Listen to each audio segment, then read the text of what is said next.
There she is. Welcome. Hello. All right, Thank you for let's get having this me. started.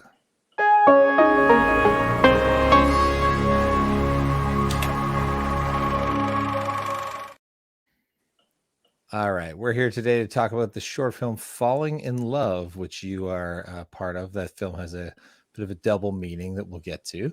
How did you get involved with this film? Actually, first tell me about this film in your own words. So Falling in Love. It was a little while ago we filmed it now, but it's basically two young people dealing with different issues and working out um, how best to kind of be happy and live their lives despite going through different kinds of traumas, I guess. And what about your character in the film specifically? What kind of drew you to it? What was the core of what she's about? So I play Ali in the film, who's a young woman who's just lost her mother. And I guess it's what drew me to it is it's quite I guess it's something we can all relate to quite a lot, and it's very much a worst case scenario for so many of us. And I thought the way that Michael had written it um, was just a really nice, kind of Mm-hmm. realistic um, approach to that. Where do you dig as an actor? I've recently did a film that dealt with grief and loss very heavily, not unlike the themes of this film. As an actor, where do you pull from to kind of find that emotion? That's the tough stuff I think to bring out on screen. Yeah, I'm sure you can definitely relate to this. So much of it depends on the experiences you've had up to a given point. Mm-hmm. Um, I think, ironically, at the time when we filmed it, I hadn't really gone through a loss. Luckily, there was anything approaching Ali. Um, but I do have a really close relationship to my mother, and I think it, it only takes quite a short thought experiment to put yourself in that position and Mm-hmm. feel how you feel. Yeah, I know a lot of actors. When you're prepping for it, do you want to be away and from the rest of the sort of cast and crew and just have that time to prep? Some actors use, music. Sad music always seems to get people prepped. What was sort of the process on the day? I remember that one definitely. There's a scene when she's having a video call with a friend, Hmm. and that was the most emotional scene. And that one, I had a little playlist of about three songs that I always listened to that always broke my heart a little bit. Um, I don't remember two of them, but one of them's definitely from The Lion King. The bit when Mufasa comes back, I think. So music definitely helps. The other emotional bit in that film is when there's a video recording from the mother. Hmm. And for that one, we hadn't seen that video at all before. Michael just Okay. wanted us to just see it. And Joanne does such a fantastic job of that recording that I think that was pretty realistic emotions on me and Fizz's part because we hadn't seen it before and it was just a very touching That's performance. a great technique if you can bring an element of surprise to the actors so that you know what you're doing, you know what the scene is, but there's still something fresh that and I would imagine the first or second take on that are going to be the best because you're capturing that first time experience. Yeah, so everyone's a winner, aren't they? One Yeah. take, quick for everyone, How true did you get emotions. involved in the film? Did you know Michael prior to this? I didn't. So actually, Michael, before he moved into film work, worked with my dad. So I Okay. heard about the auditions through him. Um, I thought I'd go along and see, and yeah, then it all worked out. Now, does your dad work in the film industry or is that just an unrelated? Oh no, totally unrelated. Okay. This was Michael's first foray into filmmaking, I think. And were you a little bit like when your parents bring you like, oh, there's this audition at first, are you like, Sorry. I don't know, or was it like, yeah, okay. So you met him cold through an audition, booked the parts, which I love. I'm just always curious in filmmakers' journeys how many times you do see more and more that people once they collaborate together, they continue to collaborate. Have you and Michael worked on anything since this film? We haven't, but we have kept in touch. I think it's so nice to work with people you worked with before, isn't it? So you really you just get where they're going with things a bit I better. you get a bit of a shorthand where, I can tell a cinematographer, oh, we should, and he's like, we're on the same train, like we know exactly what's happening. Yeah, Yeah. exactly. It does it I find that makes the process so much more enjoyable, and then it's a bit like a family, you're just getting the family back together, or like, or more like a summer camp, I guess. You just every season you get back together, you already know all your friends, and it's just easier. And I mean, filmmaking should be fun. It's always stressful, but try to like keep that, since you get shot on location. The big location is the end. So how talk me through, I mean, this spoiler alert, the ending has a bit of a shock to it. There's a gas moment in it. The two of you falls, seemingly jumping from this bridge. And then we reveal. Tell me about the ending. Yeah, so then we'll end up on a bridge, jumping off. It's funny, and I think I've told Michael this since, but I'm terrified of heights. I mean, I absolutely detest them. And I remember Same. going to the Yeah. audition, and he was like, are you okay with heights? And as a classic actor, I was like, yes, of course. Might not get the part anyway. I'll just say yes to everything. And then ended up getting it and having to spend a day on top of Middlesbrough Transporter Bridge. So As I'm it's assuming this is a site where people bungee jump normally, like people can pay and go do that, or was this just all set up for the production? They do. I think this was the first time anyone had done a tandem bungee jump off the bridge. And is it you doing the jump? Yes. Oh, it is. Okay, so And terrified of heights, but method till the end. You were gonna do it. absolutely. I mean, there was no need to act in that final scene. That's just genuine terror. And I'm assuming you hadn't It's, bungee jumped prior to this. no, definitely not. And how was it?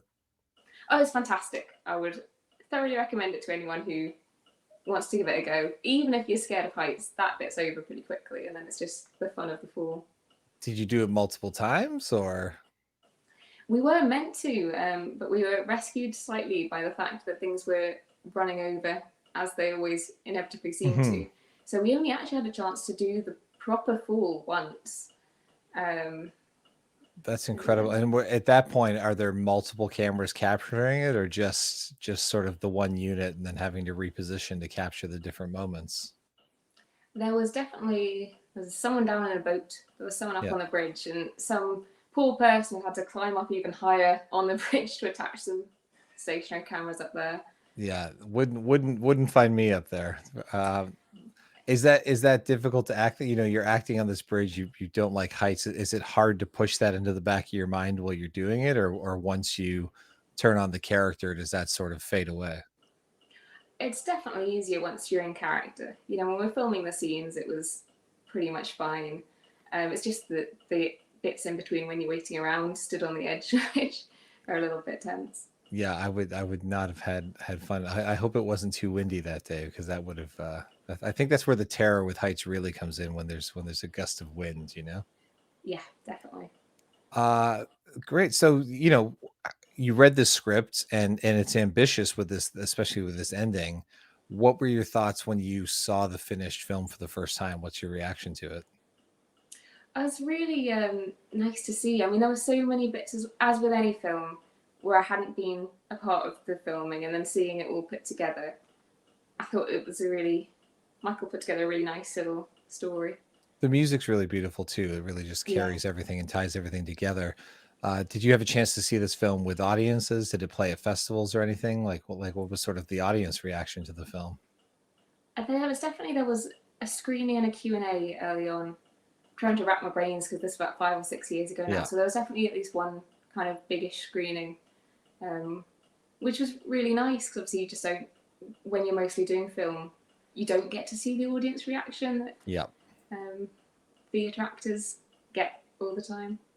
It's interesting in this new world of streaming and things, like you put your movie out, and you are losing a little bit of that excitement of like the in person, like watching the reaction of the film.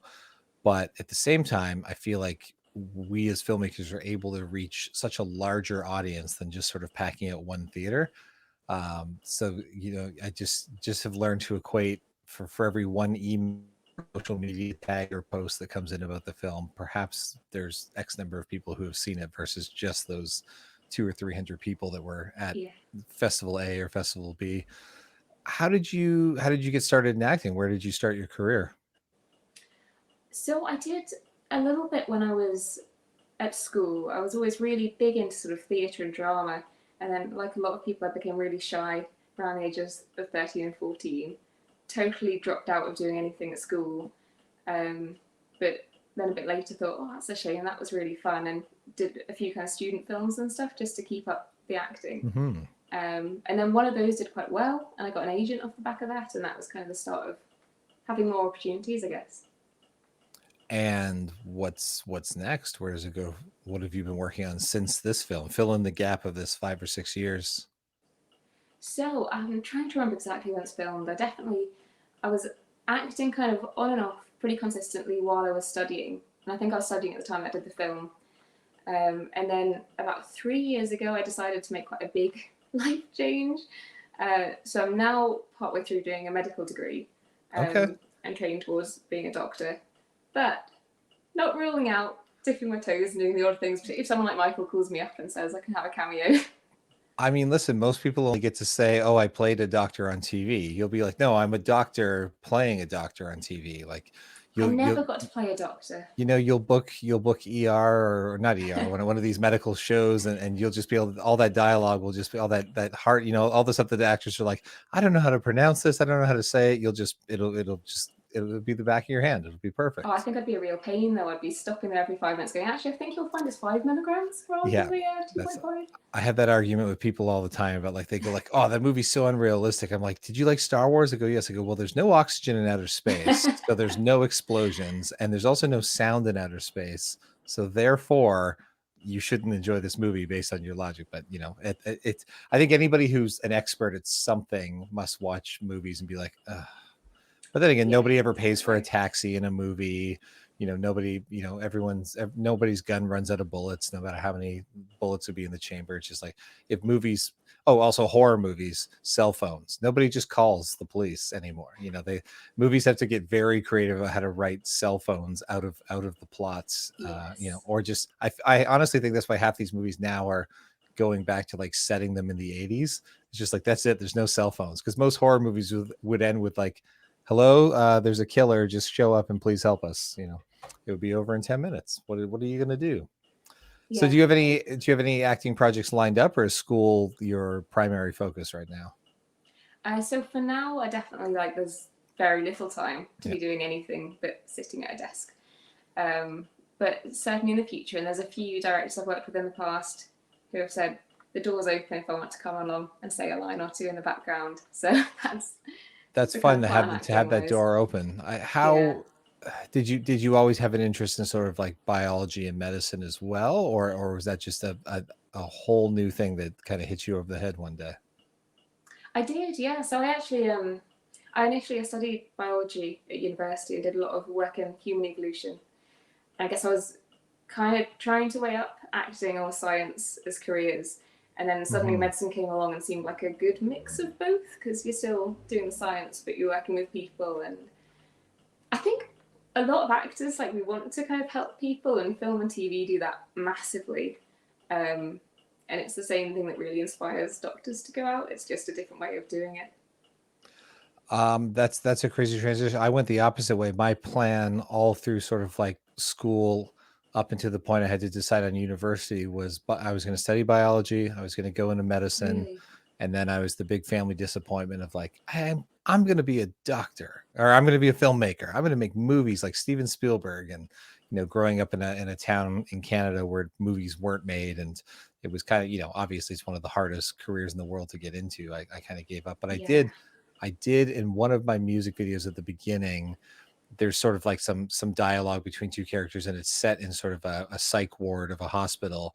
And over the sort of pager, you can hear paging Dr. Booth to Ward One, paging Dr. Booth to Ward One. So I did become a doctor in one of my own music videos. So You got in there. an alternate universe. So I took the opposite route. So there you go. But listen, there's all kinds of careers in being a set medic and being related to the film, the film industry through having the skill set of any sort of nursing or medical practice. Yeah. So you might be involved. I don't think it will ever leave, and I think you're incredibly talented. I really enjoyed your performance in Falling in Love. I have to see more of your work, but I think it would be a shame if you didn't continue it in some way, shape, or form in the future. Oh, thank you. And equally, the world of biology is always looking for great filmmakers to come and make Yes. cool films about clownfish and I all think that there's sort of going to thing. be too many films made about the pandemic coming up. I don't think people Yeah, think it's possibly. like going to be the hot topic. And I'm like, I think people are going to be tired of hearing. I think we're all tired of hearing about the pandemic. So I can't wait till it ends and some of these interviews can be in person. I miss going out in the world and meeting my fellow filmmakers and actors in person. Yeah, don't we all? There's a film screening of a film I did on Sunday, Hmm. and I can't wait to just get back to seeing people What's that in film called? person. So it's called Soundtrack 16. Okay. Came out a couple of years ago, and it was going to have a cinema release last year. Last year, the year before. Who knows when It's all COVID a blur. started? Yeah. Yeah, but so that's got delayed, and now it's coming out Sunday, which would be really nice. Awesome. Well, congratulations on that release. And I hope it's an amazing screening. And that's sort of all for today. So, just to wrap it up, anybody watching at home, Falling in Love, it's on reveal.net. It's a wonderful streaming service. If you don't know about it, if you're finding us on Facebook or YouTube or Instagram, go check it out. It's free to sign up. You don't even have to put a credit card down, and you get to watch a lot of amazing content from a bunch of new filmmakers that you're going to fall in love with and get to follow their careers as they grow in their skills. So, Scarlett, thank you so much for joining us today. Thank you so much for having me.